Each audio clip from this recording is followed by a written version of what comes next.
Olá, sejam todos muito bem-vindos e bem-vindas. Vamos começar agora a sexta aula, aprender a fazer a planta de locação e de coberta de uma edificação. Primeiro nós vamos ver aqui o elemento coberta, né? Entender um pouco sobre ele, o conceito. As cobertas, elas são o elemento da edificação que tem como função a proteção da edificação contra as intempéries, né, chuva, sol, neve, e que tem também funções utilitárias, estéticas, né, e econômicas, porque dependendo das escolhas que são feitas pelo projetista dessa edificação, então ela pode encarecer ou baratear o custo da obra, ok? As questões estéticas estão muito ligadas que a coberta tem uma função muito importante para determinar qual é o estilo da edificação, né? Para determinar qual vai ser a cara, qual vai ser o tipo de objeto arquitetônico, né? Quando a gente vê um telhado de telha cerâmica, não é? De telha de barro, então a gente remete a uma construção que seja mais rústica, né? Uma construção na praia, uma construção no campo, no interior, quando a gente vê uma construção que geralmente tem a parte da cobertura, da coberta escondida, né? Que ela tem o uso de platibandas, né? Que é aquela partezinha da edificação que esconde o telhado, né? Então a gente tem uma edificação que é moderna, que tem um estilo contemporâneo também, né? Então ela vai dar o aspecto, né, que diferencia a edificação de uma outra edificação, ok? Então vamos aos tipos de coberta, tá? Aqueles que são feitos com superfície plana, tá? Telhados, tá? Que tem estrutura, cobertura e condutores, e lajes, tá? As lajes, elas podem ser planas ou inclinadas e elas precisam ser impermeabilizadas, porque as lajes são feitas de concreto e o concreto não tem a propriedade de estancar a água, né? Então ele permite a passagem da água, então essa superfície precisa ser impermeabilizada, tá? Para poder impedir que a água da chuva vá passando, né? E entre na edificação. Então é por isso que ela é impermeabilizada. Ela pode ser plana ou pode ser inclinada, tá? Os telhados são os que a gente mais conhece, né? Que a telha é aparente, que é a parte da cobertura. Então a gente tem sobre estrutura metálica, sobre estrutura de madeira, sobre empenas, que é quando os apoios estão diretamente colocados sobre as paredes, né? Sobre as paredes, sobre lajes, que são também podem ter o auxílio de estrutura metálica ou estrutura de madeira, né? Também é um sistema construtivo muito comum na nossa região. E superfície curva, que são cúpulas, abóbadas, né? E que podem ser de policarbonato, pode ser utilizado estrutura metálica, né? Vidro. Okay? Então, aqui a gente tem os exemplos, né? Aqui os circulares, né? Os de superfície curva, abóbada, o telhado em arco, né? Telhas específicas para isso, a cúpula pode ser de materiais diferentes, né? E os telhados, que são sob estruturas, né? Tem inclinações, eles, todo pano que tem uma inclinação, né? Do telhado é chamado de água. Então, a gente pode ter o telhado com várias águas, uma, duas, três, múltiplas águas, tá? Dependendo do formato, ele tem um nome especial. Esse que é muito utilizado em indústrias é o telhado tipo shed, tem funções específicas. Aqui a gente vê telhado de arquibancada, que geralmente é feito com laje, né? Inclinada. E aqui 4 águas, que é bem comum no estilo colonial, né? Aí nós vamos aqui, ó, para as partes do telhado, né? Então, a gente tem a estrutura, que é o que coloca todo o telhado de pé, que sustenta o telhado, é o apoio do telhado. Então, são os conjuntos de laje, né? Os conjuntos de madeira, os apoios de madeira, né? A laje, são os elementos estruturais, né? Que vão dar apoio para colocar a parte da cobertura. A cobertura são as telhas propriamente ditas, né? Então, a cobertura pode ser de material cerâmico, fibrocimento, né? Alumínio, chapa galvanizada e também vidro, para garantir a iluminação natural, ok? E nós temos também os condutores de água pluvial, tá? Que são calhas, coletores, rufos, rincões, que têm a função de conduzir a água da chuva para locais específicos, né? E não danificar nem paredes, nem janelas e também outros locais de edificação. Às vezes um jardim, às vezes um piso específico também, tá? Porque a água da chuva, quando ela cai direto aqui do telhado, se tiver um beiral, que é o prolongamento do telhado, ela pode cair direto e danificar paredes e pisos. E quando ela está escondida aqui, ó, pela a platibanda, que é quando a gente sobe a parede e esconde parte ou o telhado totalmente, eu preciso, ó, de uma calha para exatamente conter a água da chuva que vem e vai descer por aqui, certo? Então, esses elementos da cobertura que estão aqui, que eu já comecei a falar um pouco, a água é exatamente o pano inclinado, ó, então eu tenho aqui, ó, o telhado, né, de múltiplas águas, ó, tá? Então, cada vez que eu tenho uma inclinação, eu tenho diferente, tá? Eu tenho uma água, ó, então, aqui, vamos descendo, certo? Então, aqui, ó, isso representado, quando a gente vai desenhar esse ângulo que tá aqui, ó, é de 45 graus, ok? Certo? Essas setinhas, elas indicam o local da queda da água, da chuva. Então, quando chover, a água vai descer por esse caminho, certo? Então, a cumieira. A cumieira é a linha de encontro mais alta entre as águas, tá? É a parte de cima do telhado, certo? Então, quando eu encontro as águas numa parte mais alta do telhado e que elas vão se dividir para um lado e para o outro, então eu tenho a cumieira, ó, que é essa parte aqui, ok? O espigão é quando eu tenho um encontro de águas, mas não é como a cumieira, porque não é a parte mais alta, é quando elas estão se encontrando, subindo, tá? E que a água continua caindo para um lado e para o outro. Então, quando eu tenho esse encontro, é o nome de espigão, tá? E a água furtada ou rincão, a gente pode dizer que é o contrário do espigão, porque as águas estão se encontrando em direção a ele. É como se fosse uma calha, certo? Só que utilizado para o encontro de águas, tá? Então, de um lado e de outro, com inclinações diferentes, quando elas se encontram, a gente precisa fazer uma condução aqui, ó, inclinada para descer essa água de chuva aqui. Então, isso vai ter o nome de rincão ou água furtada, tá? E beiral é a parte que se prolonga, ó, do telhado, aqui, ó. Pode ter calha ou não, tá? Ó. Esse daqui que tem aqui embaixo não tem, ó. Que é o prolongamento do telhado, ó. Então, se prolongou aqui, ó, da parede, isso é beiral. As casas podem ou não ter beiral, tá certo? Então, esse é um prolongamento do telhado para proteger parede, janela, em alguns casos, o piso, certo?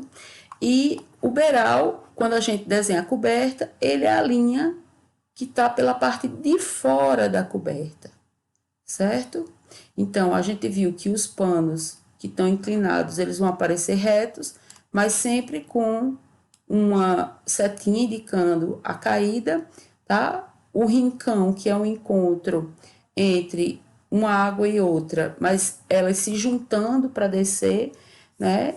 Eu represento dessa maneira, com 2 linhas. A cumieira eu costumo representar com uma e coloco geralmente uma linha mais forte.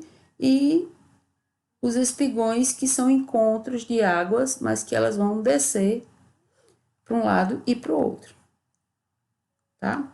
Aí, como é feita a planta de coberta? A planta de coberta é como se eu tivesse num avião ou num drone e vendo de cima a edificação. Então, vai ser mais uma vista que é feita de maneira horizontal da edificação e superior. Então, agora não se trata mais de um corte, é uma vista, tá? Então, eu vou usar linhas que são de vista, tá? Então, se eu tiver que colocar as linhas, eu vou pensar como eu fazia lá em desenho técnico, que está mais próximo do meu olho, traço grosso, e eu vou caminhando nos médios e nos finos até chegar no piso, tá? E lembrar que eu também tenho muros, certo? Aqui é só para simplificar, mas lembrando, ó, eu mostro o contorno da parede agora com tracejado, né? Por quê? Porque ele está embaixo da coberta, olha a coberta aqui. Se vocês prestarem atenção, tudo que está tracejado é o quê? É a projeção, tá? Da construção ou da edificação que você precisa indicar, né? E tudo isso que passou aqui, no caso dessa edificação que tem esse tipo de coberta, que é o quê? Ó, 2 águas, certo? Ó, uma água para um lado e para o outro. E eu tenho um beiral, ó, que vai na frente também e para os lados. Então, tudo que está passando aqui, que antes eu via na coberta lá, na planta baixa, que eu via com traço 2 pontos, agora eu vejo com uma linha colocada contínua, porque agora eu estou só vendo. E projetando, eu estou projetando o contorno da edificação, que é essa linha aqui, ok? Então, vamos lá. E a planta de locação, o que quer dizer? A planta de locação, eu vou estar preocupada em desenhar e mostrar as distâncias mínimas, tá certo? Da edificação para a extremidade do terreno, ok? Então, eu tenho aqui meu terreno, eu vou ter a entrada de pedestres ou de carros, tá? Eu vou mostrar a rua de acesso da edificação, tá? E vou mostrar o muro, que eu também mostro na planta baixa, e vou mostrar aqui os recuos ou afastamentos, certo? O que são esses recuos ou afastamentos? São as medidas mínimas que é preciso ter para uma edificação se relacionar com o seu terreno. E o que é mais importante, gente, porque isso, às vezes, até o profissional que não tem muita experiência, ele se engana. Se essa é a medida do seu terreno que está desenhada aqui, você sempre deve colocar a medida do muro para dentro do seu terreno, aqui, certo? Por quê? Porque se parte do pressuposto que você comprou o seu terreno com essa medida. Se o muro tiver construído lá, ótimo, maravilhoso, palmas para quem construiu o muro. Mas o muro deve ser feito dentro da sua edificação. Você não pode pegar o limite do seu terreno está aqui e você colocar o muro desenhado assim. Nem tampouco agir de má fé e colocar para fora, tá? O muro vai ser sempre colocado para onde? Para dentro aqui, ó, do terreno, tá? Porque você só tem o direito de construir aonde?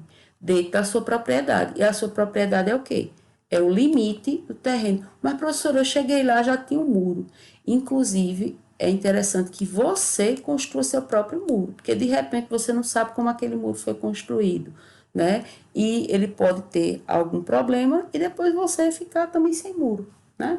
Então, a construção do muro e a colocação do muro, ó, da parede que vai ser feito o muro, é sempre para dentro dos limites do terreno, certo?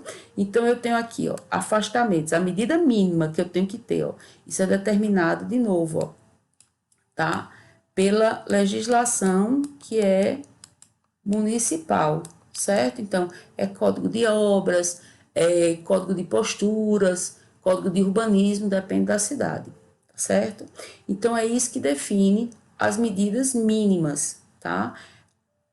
De relacionamento da sua edificação com a extremidade do seu terreno. Então, eu tenho uma medida mínima, por exemplo, para construir e abrir uma janela nas laterais, tá? Eu tenho uma medida mínima que eu tenho que colocar a minha última parede aqui para a extremidade aqui nos fundos do meu terreno. E eu tenho uma medida mínima para colocar a minha casa em relação à frente do meu terreno, ok? Isso são recuos ou afastamento. Recuo frontal, recuo de fundos, afastamento lateral, ok? Então, aqui para a gente ter uma ideia, isso varia de acordo também com o tipo de terreno que nós temos, tá? O mais comum que a gente encontra é o terreno que a gente chama de gaveta, porque ele está colocado apenas com uma frente, tá? Ele está engavetado aqui, tendo vizinhos nas laterais e vizinhos nos fundos, certo? Então, eu vou ter um recuo frontal, porque eu só tenho uma frente, um recuo de fundos, um afastamento lateral e outro afastamento lateral. Lembrando que isso não precisa nem de legislação municipal para saber, mas é importante, tá? Que para você construir qualquer edificação que tenha direito à iluminação e ventilação natural, é preciso que a edificação esteja localizada a pelo menos 1,50 m, tá? Para que isso seja uma ventilação e iluminação plena, certo? Algumas prefeituras permitem menos, mas isso não garante a qualidade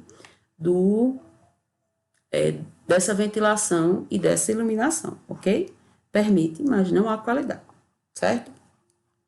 E recuo frontal e recuo de fundo. Geralmente, a gente segue João Pessoa, 3 metros de fundo, 5 metros frontal.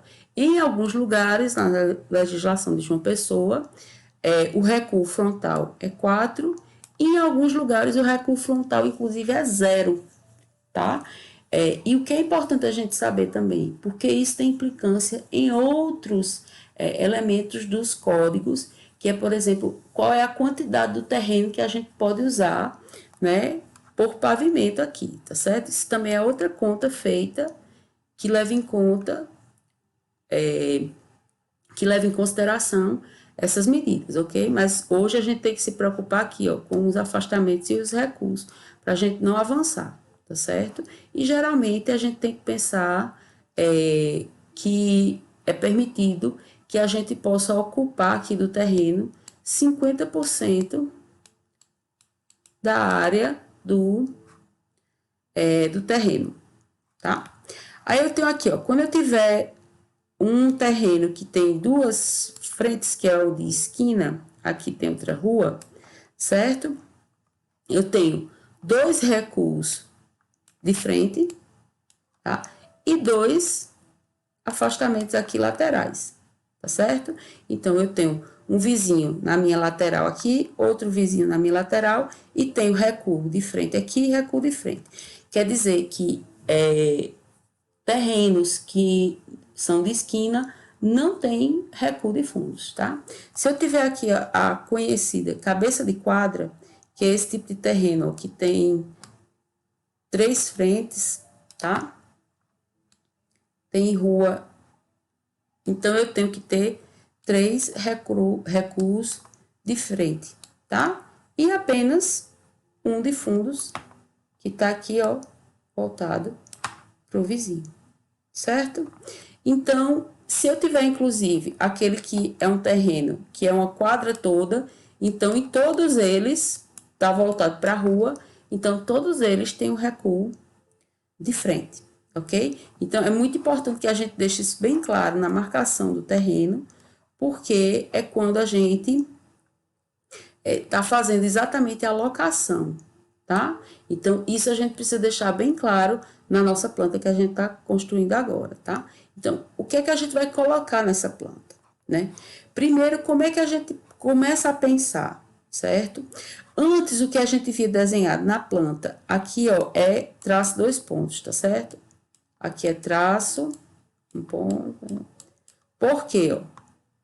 Porque isso aqui está acima, anotem aí para não ficar errado depois, ó, como tá aqui, tá certo? Ó, isso está acima de 1,50 m, que foi o plano de corte. O objeto que deu origem a isso aqui, ó, que é exatamente quem? O beiral, ó.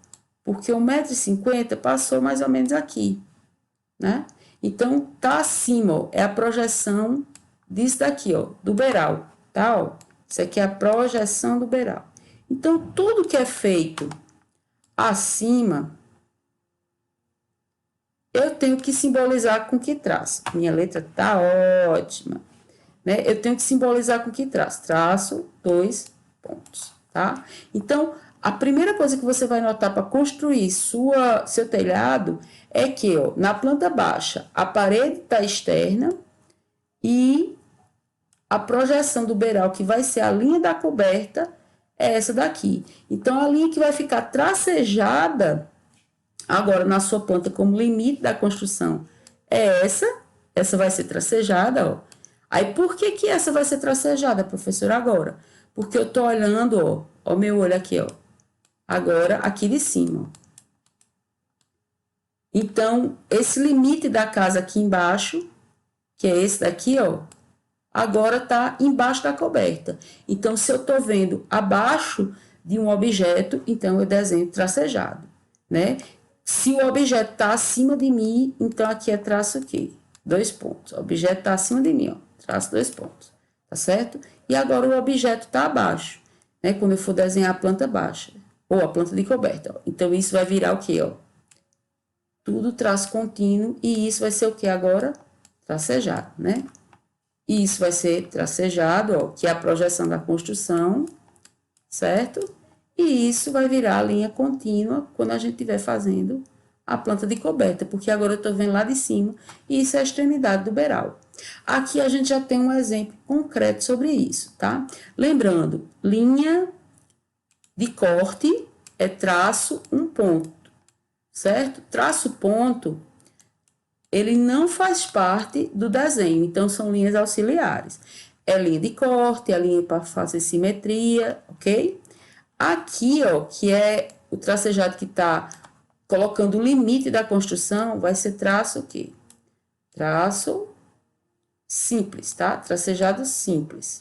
Então, é só o traço aqui, ó. Traço, espaço, traço. E agora aqui, ó, que antes era a linha do beiral, agora vai ser o quê? Vai ser a linha de vista, né? E observem como é que ficam as linhas agora.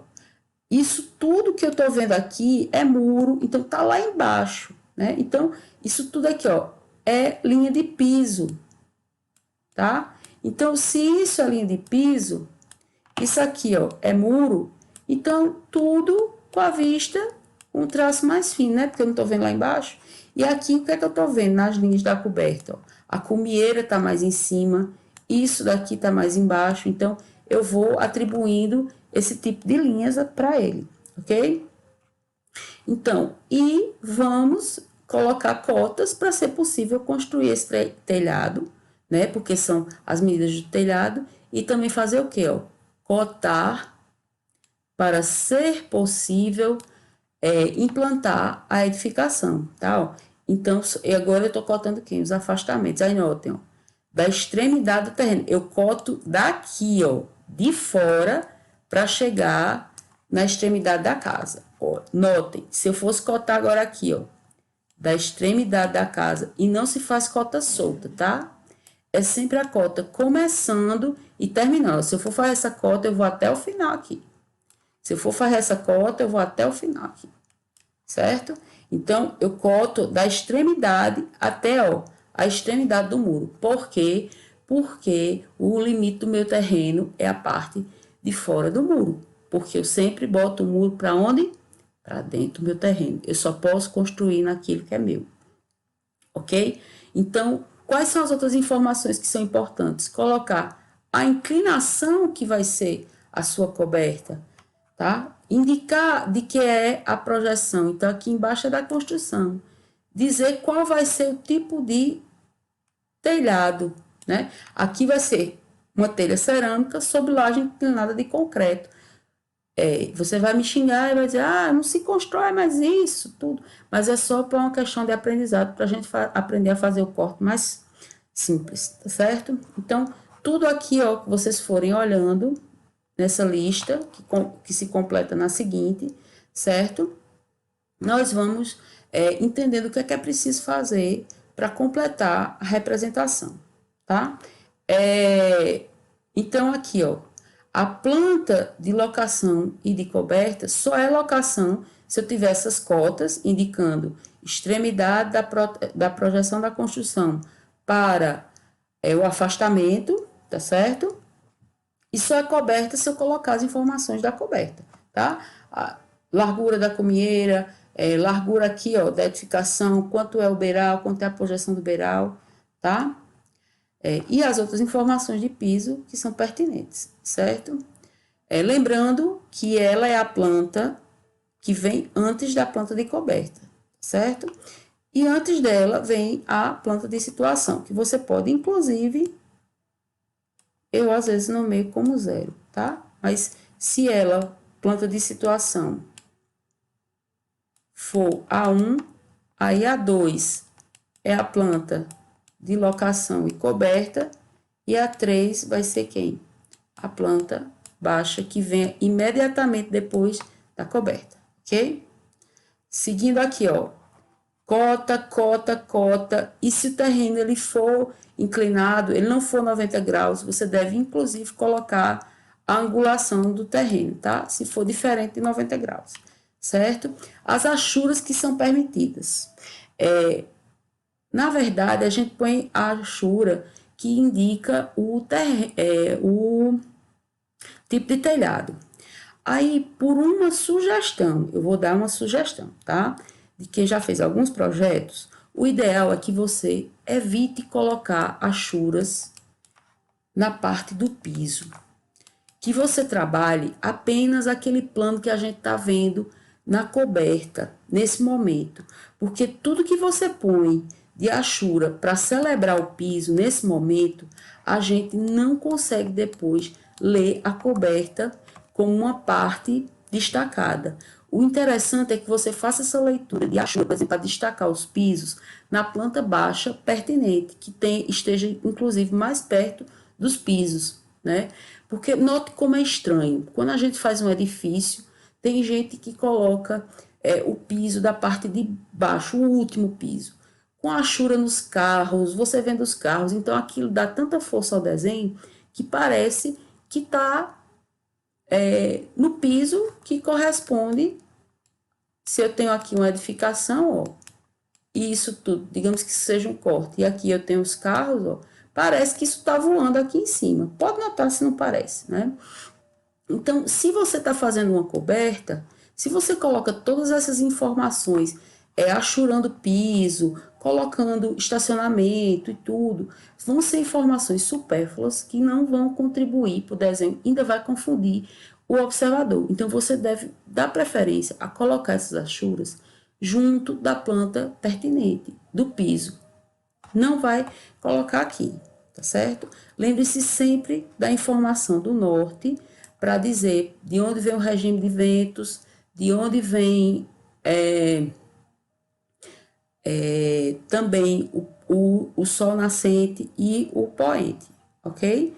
E lembrar que no telhado colocar a indicação de caimento das águas e se existir calhas, também colocar as calhas e indicar, tá?